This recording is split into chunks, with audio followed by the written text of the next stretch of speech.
Thank you, and welcome to Caliper's webinar, What to Do with All Those Caliper Reports Gathering Dust in Your Drawer.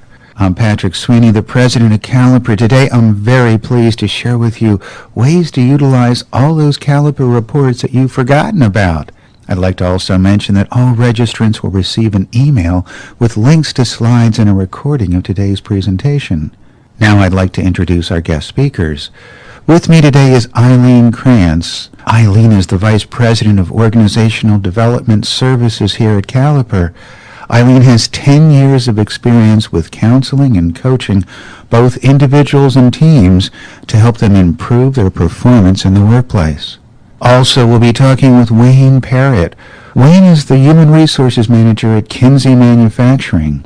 He'll be sharing with us how he uses the insights from the Caliper profile to help him build teams and make promotional decisions.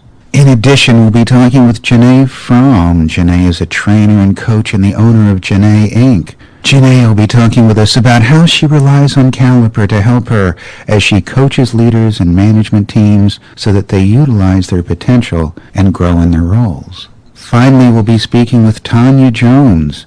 Tanya is the controller at Point Roll. She'll be speaking with us about her personal experience with Caliper's First-Time Manager program and how it helped her prepare herself and step into her new role.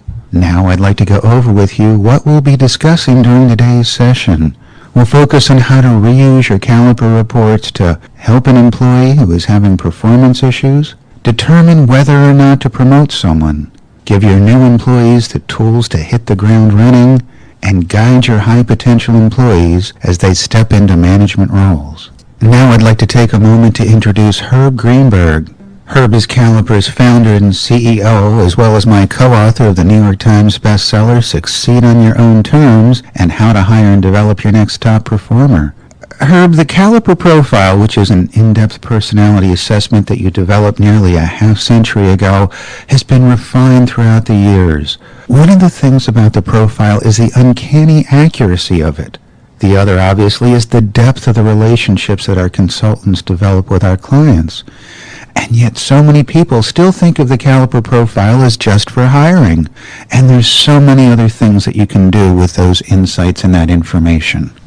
You know, Patrick, we have over 3 million assessments that we've done over the years. A couple of million remain in our files. And what always saddens me is that a client will use our services thousands of times to help them make decisions on who to hire, but then the results go into a black hole and disappear, never to be seen again, which is kind of crazy. Right. I mean, they've paid good money for the selection, and I hope receive value for it.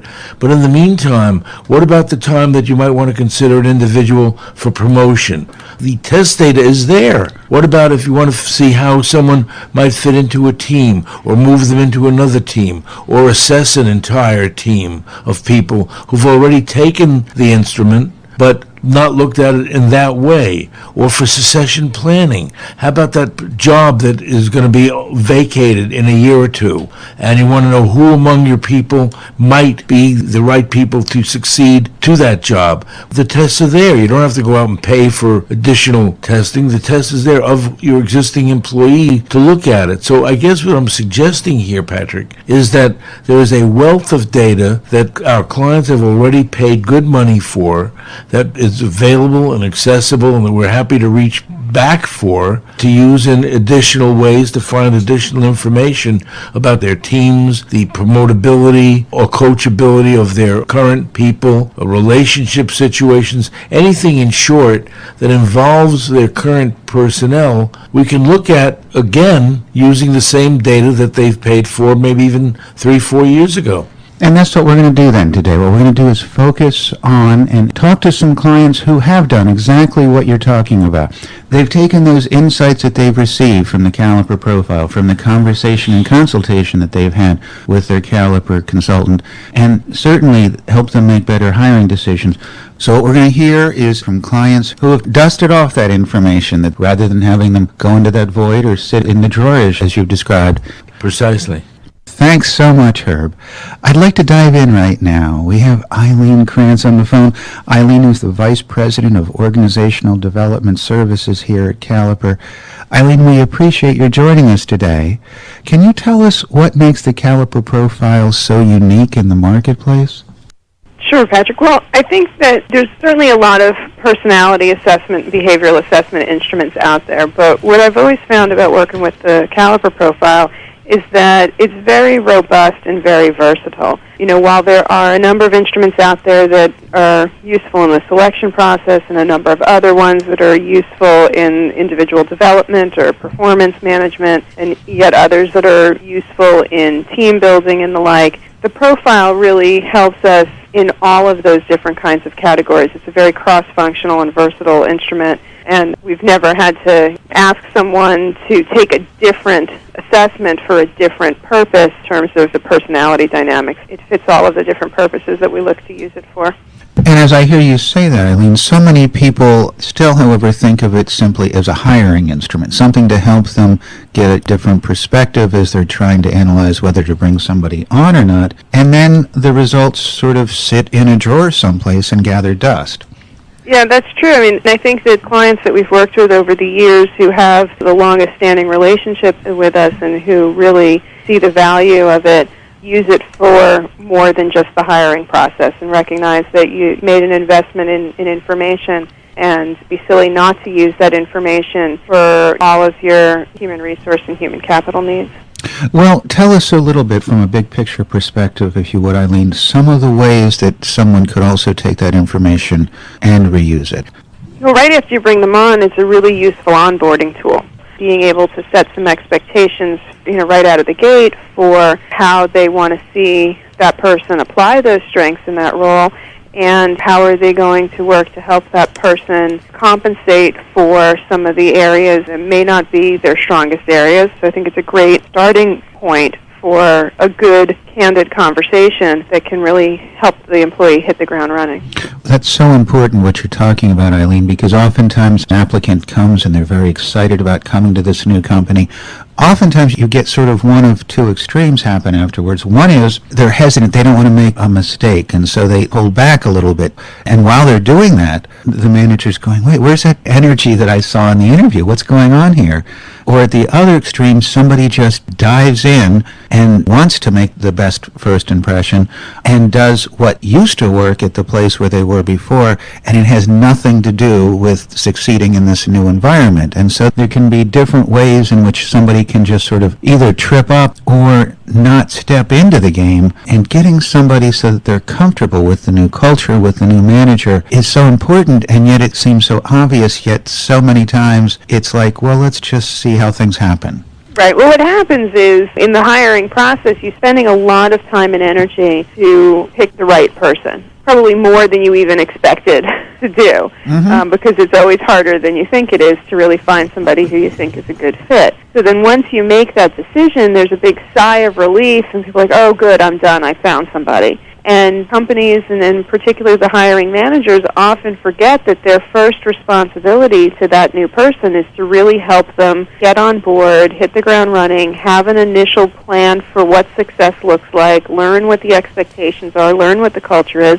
That's not something they're going to know walking in the door, and the only way for them to learn those things is for you as a manager and as an organization to help them learn it. The hiring decision is only the first decision you make with that person. It's certainly not the last. As you're describing that, Eileen, can you give us a couple of specific ways in which a new employee might learn something about the manager, something about his or her style or how to work most effectively with them that otherwise they wouldn't realize? Sure. One of the things right off the bat is communication style. A new employee may have a certain combination of traits. Ideally, they're an assertive person who's able to communicate in a direct and upfront manner, and there's a little bit of aggressiveness in there when they have to stand their ground, but not too much. So they may have a certain communication style. The manager who's been there may have a very similar style, or the manager may have a very different style. They may be, for example, a little bit more aggressive than they are assertive. They may make assumptions that people know what they need to know without having to be told, or that people will prefer to figure it out for themselves. And then when things go wrong, may swoop in and be more forceful or demanding. And if those styles aren't known up front, there can be real opportunities for miscommunication. so by having those conversations and using the Caliper profile as a way to talk about those things, you can reduce the amount of time it takes to get to know each other and get to work together. We've had companies tell us that it took 6 months off the learning curve because you don't have to figure it out by trial and error. You can have a conversation up front that says, here's how I like to work, here's what works for me, and here's what doesn't work for me, so that you don't make a lot of mistakes in the getting to know you phase. That's a very good way of putting it, mistakes in that getting to know you phase, because those mistakes or missteps really, or misinterpretations, can often create situations that are hard to back out of. Right. You develop a reputation or an assumption that, oh, he's always going to do this or she's always going to do that. Those first impressions last a lot longer than we think, and it could simply have been something that was a misunderstanding or a miscommunication that never got properly resolved, that then becomes a shadow or a cloud over that relationship for a good long while. It doesn't have to happen that way. Right. So we've been talking now, Eileen, about how to get off on the right foot. Caliper has formalized this approach and calls it the accelerator. We've brought on the right person, helped them to make sure that they are, in fact, setting the right tone from the beginning. A little bit further down the road, I'm thinking, could go in one of two directions. There might be somebody that you're looking to promote, or there might be some performance concerns. Let's talk about the performance concerns first.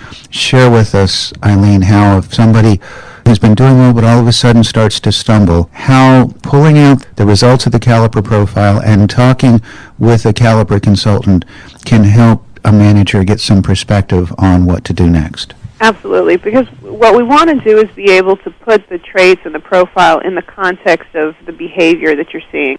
And so we would do some work with the manager and even with the employee to understand what is it that you're expecting or that you had hoped to see that you're not seeing, or what are the things that are surprising you that you didn't expect to have happen, and being able to then look at the profile and say, well, where might that be coming from? And it gives us an opportunity to say, well, if there are traits that are driving a particular behavior in a way that is unproductive, how do we help that person compensate? How do we help them draw on different traits, different strengths to compensate? So the thing I can do is give an example where you might have somebody who has, let's say, a very, very strong sense of urgency.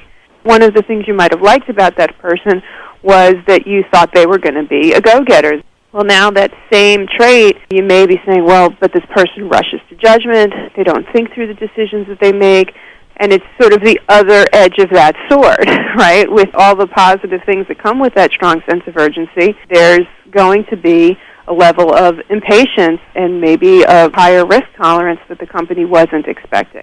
And so we can look at that and say, all right, how do we moderate that? What else does that person have to draw on from their own strengths to be able to help them moderate that and help them recognize how to compensate for that? And what are things that the organization may be able to do to support that? Are there processes or procedures or systems or even support resources and personnel that may be able to be leveraged to help that person? Because to expect somebody who's got a high sense of urgency to not behave that way is unrealistic. That's a very good point. And I think by using the profile results to see where the behavior could be coming from, a manager can work with the person to get them back on the right track. I think now is a great time to speak to one of our clients who has used the profile in this way to understand where to best place